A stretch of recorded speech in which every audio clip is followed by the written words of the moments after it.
এই ডিভাইসটির সাথে অনেকে হয়তো পরিচিত, আবার অনেকের কাছে এটা নতুন হতে পারে। এটা একটা পোর্টেবল 4G USB মডেম, যার মাধ্যমে হটস্পটের থ্রুতে এট এ টাইম মাল্টিপল ডিভাইসে ইন্টারনেট ইউজ করা যায়। প্রায় 2 মাস আগে গ্যাজেট ইনসাইডার বাংলা চ্যানেলের রিভিউ দেখে আমরা এই ডিভাইসটা বিডি শপ থেকে পারচেজ করেছিলাম।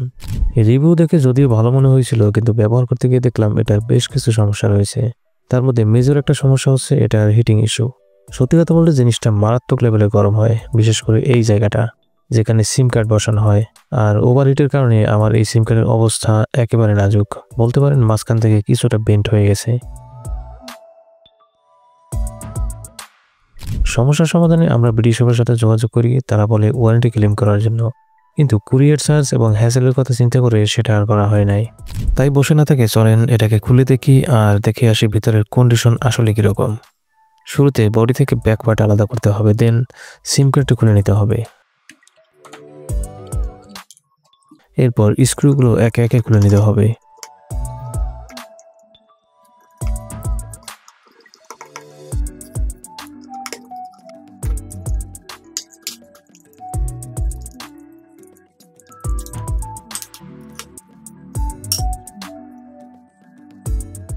এই হচ্ছে এর মেইন সার্কিট। এখানে আছে 2টা আইসি আর এখানে একটা স্টিকার। তার মানে আমরা যেটা ভাবছি আসলে সেটাই, এখানে থার্মাল প্যাড জাতীয় কিছু মনে হয় লাগানো হয় নাই। আমরা স্টিকারটা তুলে দেখি নিচে কোনো থার্মাল প্যাড ইউজ করা হয়েছে কিনা।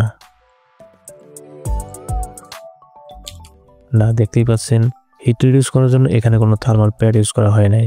চলুন দেখি নিচের পার্টের কি অবস্থা।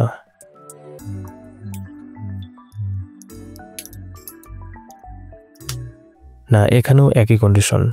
এটা মূলত হিট হয় এই জায়গাটায়, আর এখানেই আসলে সিম কার্ড লাগানো হয়। এই পার্টটা মূলত অ্যান্টেনা হিসেবে কাজ করে, এছাড়া এটার তেমন কোনো কাজ নাই।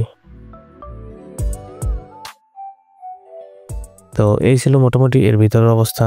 এখন এই জিনিসটা যদি আমার মতো আর কেউ কিনে থাকেন তাহলে একটু কমেন্ট করে জানাতে পারেন যে আপনার ইউনিটে কোনো হিটিং ইস্যু আছে কিনা।